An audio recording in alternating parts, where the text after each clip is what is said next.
Merci de votre attention à l'actualité. Ce soir, cette bouffée d'oxygène pour le système santé reproductive et des droits sexuels. L'Allemagne apporte une aide considérable, 6,650 milliards de francs CFA.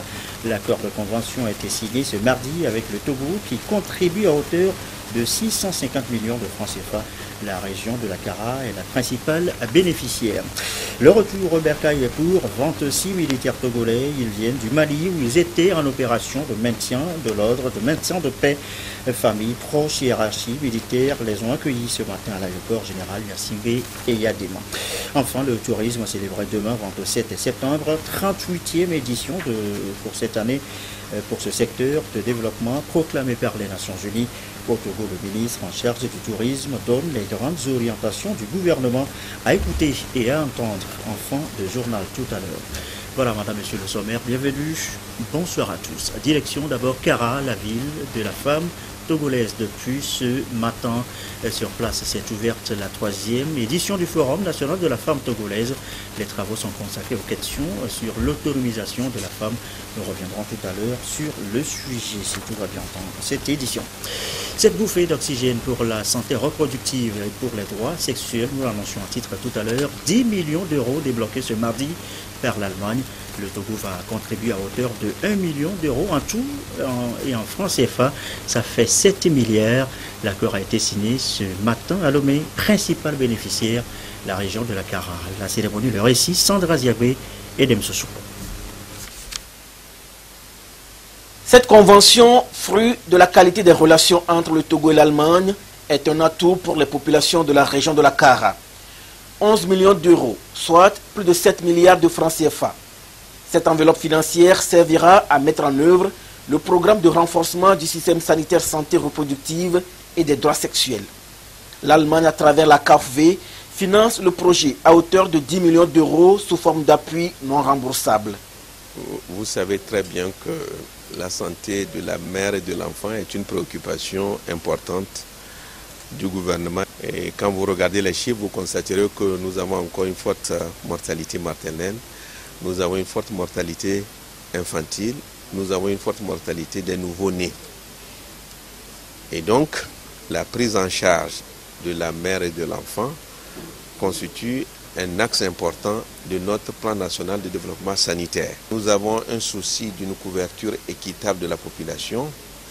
Il y a d'autres projets dans d'autres régions, c'est ce qui fait que celui-ci a été logé à la région de la Kara. Et dans ce projet, il y a 3 composantes. Il y a la première composante qui consiste à équiper, à réhabiliter, à étendre les infrastructures. La deuxième composante qui consiste à donner une formation continue aux agents de la santé impliqués dans la santé de la mère et de l'enfant.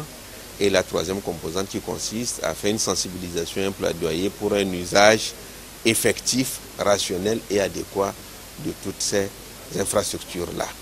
La signature du contrat de financement et de la convention séparée sont le fruit d'un processus qui a démarré depuis 2016 pour améliorer la prise en charge sanitaire des populations togolaises.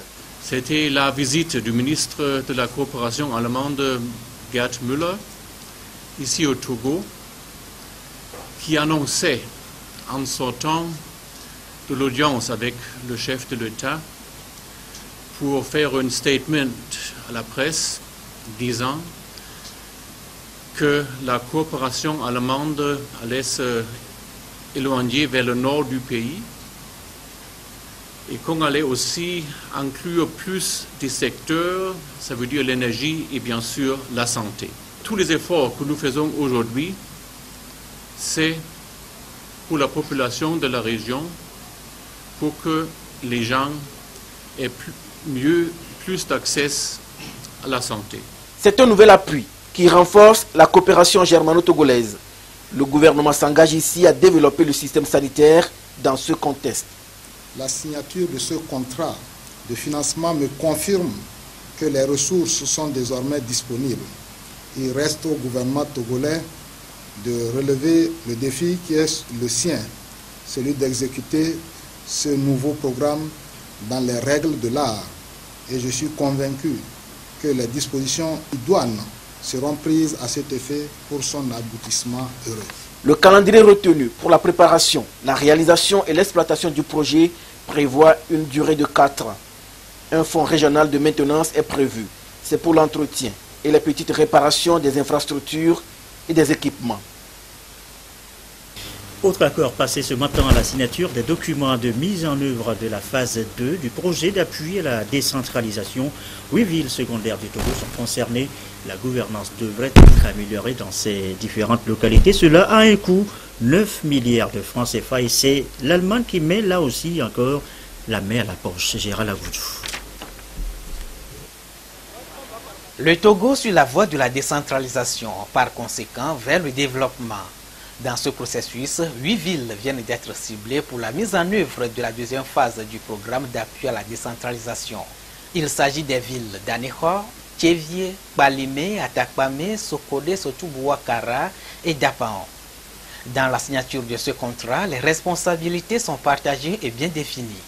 Sur le financement de la coopération allemande à hauteur de 7,8 milliards de francs CFA, il est exigé de l'État togolais 1,2 milliard de francs CFA et des communes 40 millions de francs CFA, soit en totalité 9 milliards de francs CFA. Je suis heureux qu'après un délai technique qu'il fallait pour vraiment faire démarrer les choses, on peut maintenant vraiment continuer. Nous avons une longue tradition en Allemagne avec des communes très fortes. Et je crois qu'on peut partager un peu notre expérience dans ce contexte. En clair, le projet vise à renforcer les villes secondaires comme pôle de croissance à travers les infrastructures économiques, sociales, administratives et des services publics, ainsi que la participation politique au niveau communal. Le ministre de l'administration territoriale, de la décentralisation et des collectivités locales a exprimé la reconnaissance du gouvernement à la coopération allemande pour son engagement dans la réussite de ce processus au Togo. À travers cette convention, la coopération financière allemande renforce son action au Togo dans le domaine de la décentralisation, avec un financement de 12 millions d'euros. Après celui de 5 millions d'euros pour la première phase en 2013. La cérémonie de ce jour me donne l'occasion d'exprimer encore une fois notre gratitude à la coopération allemande pour le soutien multiforme qu'apporte la République fédérale d'Allemagne au Togo et surtout l'appui à la mise en œuvre de la feuille de route de la décentralisation des élections locales. Ce projet sera étendu à d'autres niveaux. Pour les chefs-lieux de région, ces financements seront renforcés par les prochaines interventions de l'Union européenne et de la coopération technique allemande GZ, dont les programmes sont en phase de lancement. L'exécution des travaux a été confiée à l'agence Agetur Togo. La gouvernance, la mobilisation, la gestion des ressources, sujet en toile de fond d'ailleurs ce mardi entre les acteurs de la décentralisation et les experts en finances locales. Rencontre organisée par l'Union des communes du Togo concernées au premier chef. Les précisions, Samuel Deboué, Patrice Bocco pour les précisions. Pour des communes et collectivités locales épanouies, une bonne mobilisation et gestion des ressources financières s'impose. Acteurs de la décentralisation et experts en finances locales veulent identifier les difficultés qui entravent ce processus, ceci en vue de rechercher voies et moyens pour les améliorer. Quand on parle de décentralisation, la mobilisation des ressources est très importante pour que les collectivités puissent être satisfaites pour les besoins essentiels. C'est dans cette optique que dans le cadre du Conseil national de suivi de la décentralisation, qui devait mettre sur pied toutes les composantes de la décentralisation, il y a le volet financier, ce qui a permis de mettre sur pied l'Observatoire des finances locales. Aujourd'hui, notre réunion est une réunion ordinaire et qui nous permettra de revoir le texte sur le fonds d'appui aux collectivités territoriales. Une perspective de nouvelles politiques, des réformes du gouvernement pour le développement des collectivités territoriales. Le fonds d'appui aux collectivités territoriales, le FACT, c'est un fonds créé par la loi de 2007, la loi sur la décentralisation et la liberté territoriale, qui donne l'accompagnement aux collectivités territoriales en mobilisant les ressources nécessaires pour accompagner ces collectivités territoriales dans leur développement.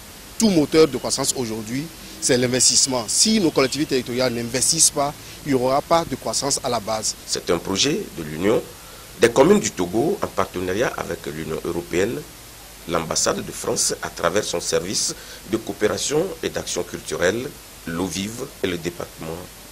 Evelyne.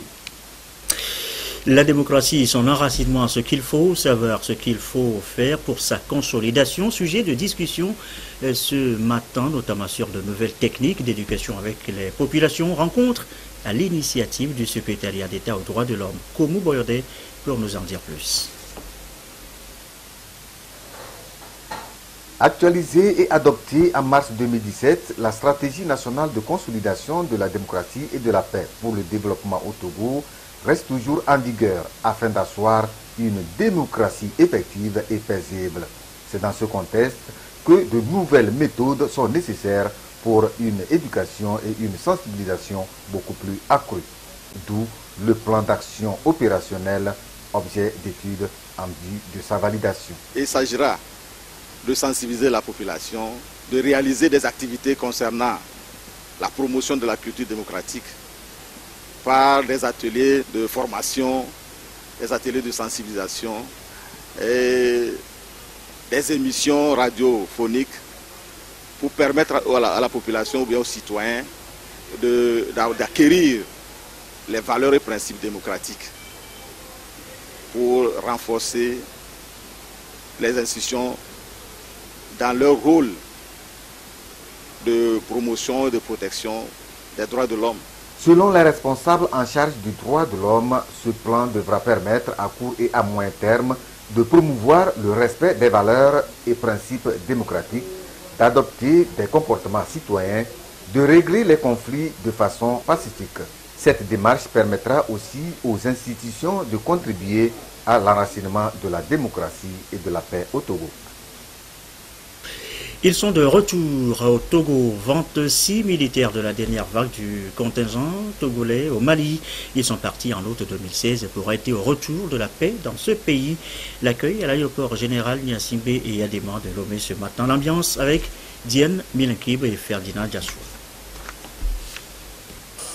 La dernière vague du 4e contingent togolais de la MINUSMA a regagné le pays ce jour après un an de mission en terre malienne. Ces hommes et femmes ont eu pour mission d'œuvrer pour le maintien de la paix, la protection des sites stratégiques des Nations Unies au Mali et la sécurisation des populations.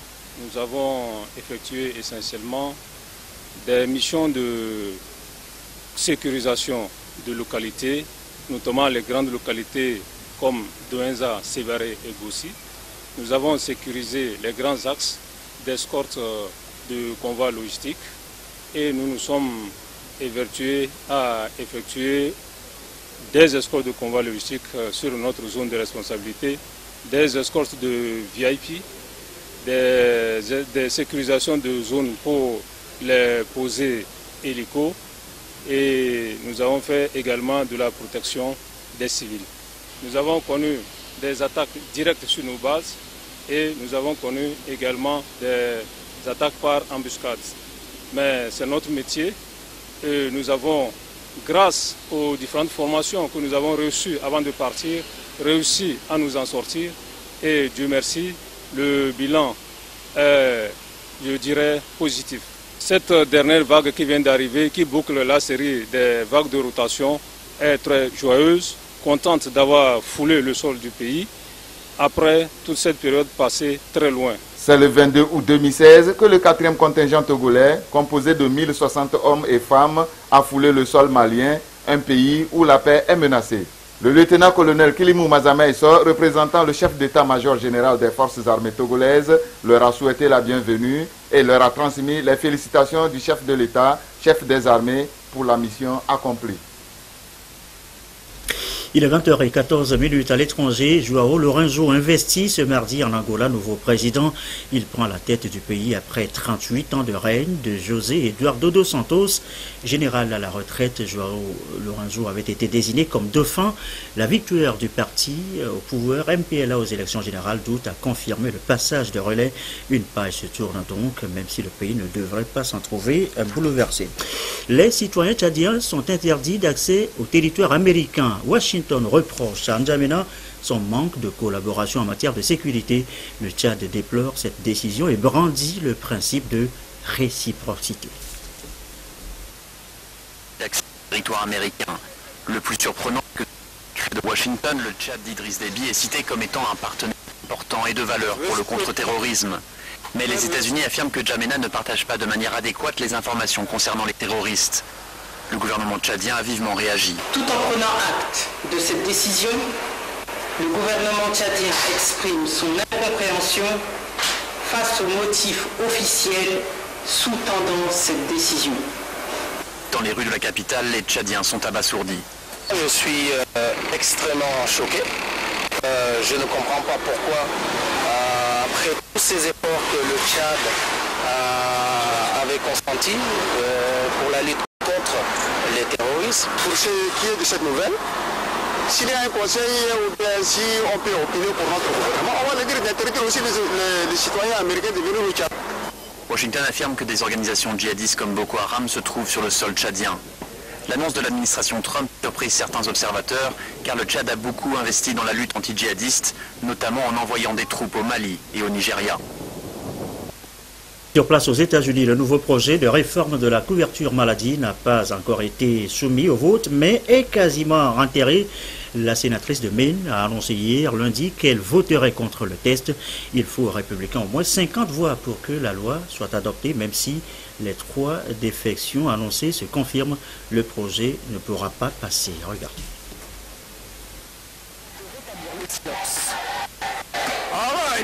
Alors que les sénateurs s'apprêtent à discuter d'un nouveau projet républicain sur la couverture maladie, des manifestants sont venus crier leur position au texte. Ce qui me fait peur avec ce nouveau projet, c'est qu'il va détruire la vie de tant de gens dans le pays. Le texte proposé par le républicain Bill Cassidy et Lindsey Graham conduirait à une réduction drastique du budget fédéral de la santé. Il supprimerait les acquis dont les patients disposent depuis l'adoption de la loi Obamacare. Les pauvres seraient les premiers impactés. Contesté par une coalition de médecins, d'associations de malades, de compagnies d'assurance et d'élus démocrates, le projet divise à l'intérieur même du camp républicain. Après John McCain et Rand Paul, la modérée Suzette Collins vient d'annoncer qu'elle voterait contre le texte. Évidemment, c'est un sujet auquel j'ai beaucoup réfléchi parce qu'il y a des problèmes dans l'Obamacare qui ont besoin d'être réglés. Néanmoins, il est clair pour moi que le projet Graham-Cassidy n'est pas la solution. Une nouvelle défection qui complique un peu plus la tâche des républicains, car le texte a peu de chances d'être voté en l'état. Or, les républicains ont jusqu'à la fin de la semaine pour abroger l'Obamacare, la loi emblématique de la présidence de Barack Obama, et ainsi tenir la promesse du président Trump. Retour chez nous et dans l'actualité au Togo, on parle à nouveau de la santé avec des acteurs et agents de l'Institut du Conseil et d'Appui Technique ICAT. Ils sont en formation sur la protection phytosanitaire en vue de renforcer leurs compétences pratiques en la matière. Il s'agit donc de les aguerrir avec de nouvelles méthodes devant leur servir à accompagner les producteurs dans l'éradication des parasites à travers l'utilisation optimale des pesticides. Compte rendu de la séance Sylvain Rapoujou. Des champs de plantations agricoles menacés par des insectes ravageurs entraînant un faible taux de rendement aux producteurs. Face à cette menace, le gouvernement a mis en place le PNIASA, Programme national d'investissement agricole et de sécurité alimentaire, non seulement pour impulser une dynamique au secteur agricole, mais aussi accompagner les producteurs dans la protection des végétaux. Cette politique a permis la mise en place de ce qu'on appelle les brigades villageoises chargées d'assurer la veille et la protection phytosanitaire des cultures. Au nombre de ces acteurs, ceux de la région des plateaux, dont 40 au total, découvrent en cette session de nouvelles stratégies destinées à mieux orienter les producteurs dans l'utilisation rationnelle et sécuritaire des pesticides et pour une bonne pratique agricole. C'est tout juste pour leur donner de connaissances supplémentaires sur l'utilisation rationnelle des pesticides, leurs risques, le danger que ça procure, ou les trouver pour pouvoir avoir une bonne production. Et maintenant, les pesticides, c'est un peu moderne et technique. Il faut avoir au moins quelques connaissances légères sur l'utilisation des pesticides. C'est dans ce cadre que nous mettons les brigades villageoises pour avoir une notion sur nos pesticides agricoles. Cet engagement du gouvernement est d'assurer aux producteurs une bonne performance et une meilleure productivité avec à la clé l'éradication totale de ces insectes ravageurs à travers le pays. Le reste de l'actualité, les performances, le bilan des réalisations, obstacles et leçons à tirer pour le Togo retracé dans le 4e rapport de la SCAP. Le document est revu à la loupe depuis ce matin. Étude de validation. Marceline Chakpala, Christine Péchekielda pour le compte rendu de la séance. La stratégie de croissance accélérée et de promotion de l'emploi SCAP est déjà à 4 ans de sa mise en œuvre. C'est une des initiatives du gouvernement pour améliorer le bien-être socio-économique et promouvoir l'emploi décent. L'évaluation de la stratégie au titre de l'année 2016 révèle une poursuite de la consolidation du cadre macroéconomique. Le taux d'investissement global passe de 25,9% en 2015 à 27% en 2016. Le taux de desserte en eau potable a connu également une progression de 50% en 2015 contre 53% fin 2016. La plupart des indicateurs sont au vert, que ce soit dans la santé, on a parlé des questions de la mortalité néonatale et infantile. Le taux de vaccination des tout-petits a progressé. L'inflation a été maîtrisée, l'investissement global a été renforcé, un léger fléchissement du produit intérieur brut a été enregistré. On a noté que le taux de produit intérieur brut agricole s'est largement amélioré. Les chiffres à tous les niveaux indiquent que des progrès ont été faits. Toutefois, quelques obstacles sont identifiés et sont relatifs à la faiblesse dans la programmation des dépenses d'investissement public et dans les systèmes d'information statistique et de monitoring. Mais la question aussi de la gestion des marchés pour accélérer, la question des systèmes d'information statistique, de suivi et évaluation, il y a aussi la question de notre pays qui doit disposer, disons, d'une orientation spatiale de développement. Les différents acteurs impliqués vont s'accorder sur ce rapport bilan. L'exécution des recommandations retenues permettront d'ajuster les actions futures pour de meilleurs résultats. Les anomalies constatées dans le reversement de la taxe sur valeur ajoutée TVA collectée lors du règlement des marchés publics constituent un manque à gagner pour l'État. Et pour résoudre ce problème, l'Office togolais des recettes sensibilise les partenaires étatiques impliqués dans la délégation des services publics sur les procédures appropriées. Cette rencontre qui s'étale sur 4 jours vise à résorber donc le problème de fraude fiscale. Zabdiel Mignaké pour le reportage. Depuis 2013, la taxe sur la valeur ajoutée TVA ne se prélève plus à la source des opérations au profit des fournisseurs de biens et de services à l'État. Et ce sont les contractants des marchés publics qui sont tenus de verser la TVA à l'Office togolais des recettes OTR, ce qui n'est pas toujours le cas. Et pour corriger ce dysfonctionnement, les comptables de l'État et représentants des institutions publiques sont entretenus sur le mécanisme de reversement de la TVA. Alors, lorsque la personne responsable des marchés publics lance un appel d'offres pour l'exécution des biens et services, il est en train d'engager l'État dans la dépense, tout à ce comprise.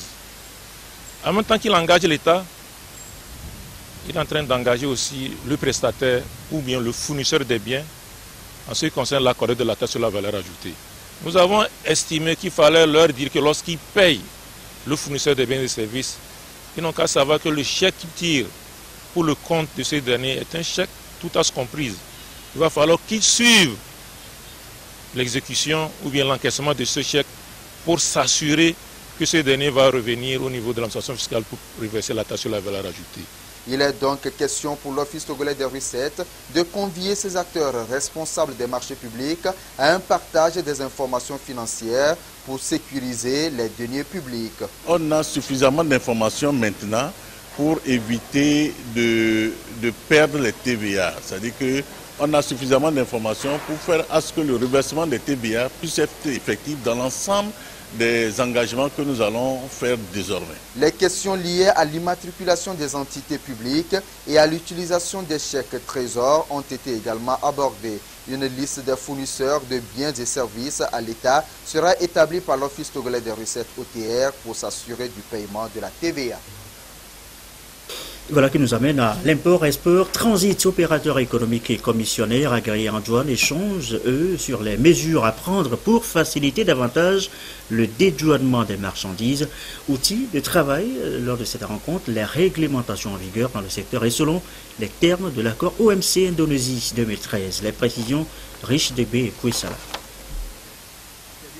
Entre les pays membres de l'Organisation mondiale du commerce OMC en 2013 entend l'amélioration du système commercial multinational. Pays de transit, le Togo a marqué des points dans la mise en œuvre de cette réglementation pour promouvoir la libre circulation des biens et des personnes. Aujourd'hui, il est question de former au mieux les opérateurs économiques et commissionnaires agréés en douane sur cet accord. Cet accord permet d'accélérer la main levée, le dédouanement des marchandises au niveau de l'importation, des exportations et du transit. Donc nous avons voulu partager les avantages de cet accord, le contenu de cet accord avec ces opérateurs économiques pour pouvoir les aider à jouer leur rôle, surtout au niveau de la mise en œuvre. Le commissionnaire en douane agréé est la personne qualifiée à déclarer les marchandises au cordon douanier. Donc il est important que celui-là qui a la main pour déclarer les marchandises puisse savoir les nouvelles facilités ou les facilitations que le commerce met aujourd'hui à sa disposition pour pouvoir faire le travail. Cette rencontre va permettre aux acteurs de maîtriser les réglementations en vigueur dans les pays partenaires commerciaux, les procédures douanières appliquées notamment aux marchandises, à l'importation, à l'exportation et en transit. Les formalités administratives à l'entrée des marchandises sur le territoire des pays membres de l'OMC devront être connues.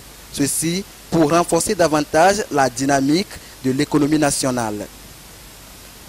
Demain, 27 septembre, nous l'annoncions aussi en titre, c'est la 38e édition de la Journée mondiale du tourisme. Le tourisme est un outil de développement reconnu par les Nations Unies comme tel. À l'occasion, le ministre de l'Industrie et du Tourisme a livré un message. Voici le contenu des grandes lignes avec Serge Tastom et Rachel Aokou. En 2016, le Togo a accueilli 425 000 touristes générant 36 milliards de francs CFA, contrairement à 2015 où le pays a enregistré 303 000 touristes pour 26 milliards de francs CFA. Il est clair que le secteur touristique est devenu une source considérable de revenus pour le pays.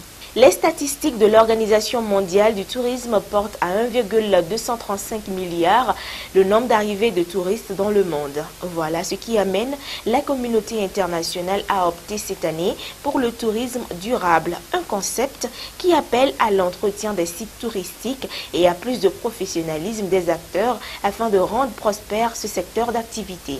Pour les professionnels, hôteliers, restaurateurs et agents de voyage, il s'agit du respect de la réglementation en matière d'ouverture et d'exploitation de leurs établissements, du respect des normes de qualité des équipements et des prestations. Cela implique également l'économie d'énergie et d'eau au niveau des établissements à travers l'installation des équipements adaptés. Les principes du Code mondial d'éthique du tourisme doivent être également respectés par les populations sur les sites touristiques. En ce qui concerne les populations sur les sites touristiques, je voudrais apprécier leur disposition naturelle à accueillir les visiteurs.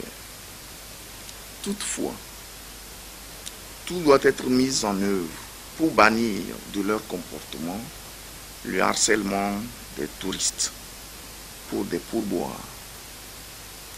La protection de l'environnement et l'entretien des sites devront être la belle illustration de l'hospitalité légendaire qu'on reconnaît aux Togolais. Conscient de la place du tourisme dans l'économie togolaise, beaucoup d'efforts sont faits pour promouvoir le secteur. L'accent est donc mis sur l'entretien et la protection des sites touristiques. À cela s'ajoute la politique des grands travaux en cours dans le pays afin d'attirer plus de visiteurs pour accroître les chiffres de l'économie nationale. Enfin, en sport, le tournoi international de la paix des centres de formation de moins de 17 ans, démarré, rappelez-vous, le 1er novembre 2016, connaîtra son apothéose le 28 octobre prochain au stade d'Agoué à Lomé. Ce rendez-vous final mettra aux prises le Togo et le Ghana sur le coup de 15 heures. C'est l'essentiel à retenir d'un point de presse animé ce matin par la fondation Issa Yatou, promotrice de la compétition, point de presse auquel a assisté notre reporter Tien Piutba. Le 28 octobre prochain à 15h aura lieu au stade d'Agoué à Lomé la finale du tournoi international de la paix des centres de formation de moins de 17 ans d'Afrique. Une finale qui opposera le Togo au Ghana avec pour guest star ou invité de marque l'honorable ivoirien Kouadio Kona Bertin d'Ikakabe, ancien président de la jeunesse du PDCI RDA, comme parrain et des officiels équato-guinéens.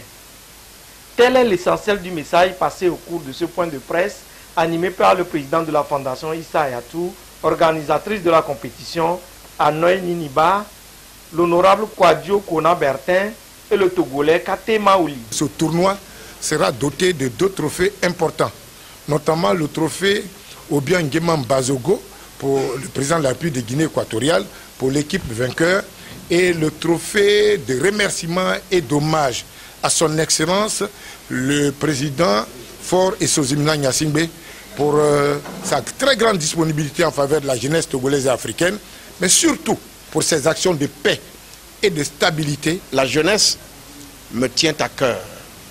Je suis donc heureux de venir participer à l'éclosion, n'est-ce pas, de cette jeunesse-là, à une fête de la jeunesse. Le choix du Togo pour abriter cette compétition internationale n'est en tout cas pas fortuit. On ne vient pas tenir un événement international d'un pays quand ce pays n'est pas en paix.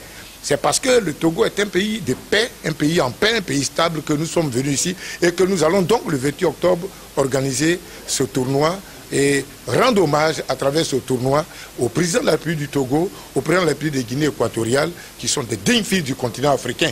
Et à travers ce tournoi, inviter toute la jeunesse togolaise et africaine, et nous rassembler autour de ces illustres fils du continent, afin qu'ils continuent de bâtir le continent africain. Le tournoi international de la paix des centres de formation des moins de 17 ans avait démarré le 1er novembre 2016 avec plusieurs clubs venus du Bénin, de la Côte d'Ivoire, du Ghana et du Togo. Ce communiqué, avant de refermer cette édition, communiqué de la Commission technique de gestion et de suivi de l'aide de l'État à la presse. Le président de la Commission technique de gestion et de suivi de l'aide de l'État à la presse porte à la connaissance des responsables des organes de presse ayant postulé pour bénéficier de l'aide de l'État pour l'année 2016 que la liste des bénéficiaires peut être consultée sur le site internet de la HAC www.hactogo.tg et au siège de la HAC à Agbalpé-Dogan à partir du jeudi 28 septembre 2017. Cette liste a été établie après analyse des demandes adressées à la Commission. Les réclamations seront reçues jusqu'au mardi 3 octobre 2017 à 17h30. La Commission technique compte sur la bonne compréhension et la collaboration des responsables des médias concernés afin de parachever le processus d'octroi de l'aide de l'État à la presse au plus tard le vendredi 6 octobre 2017. Voilà qui m'a donc fin à cette édition du soir. Merci à vous qui nous suivez ce soir encore sur la télévision togolaise et comme d'habitude et toujours fidèlement, excellente soirée.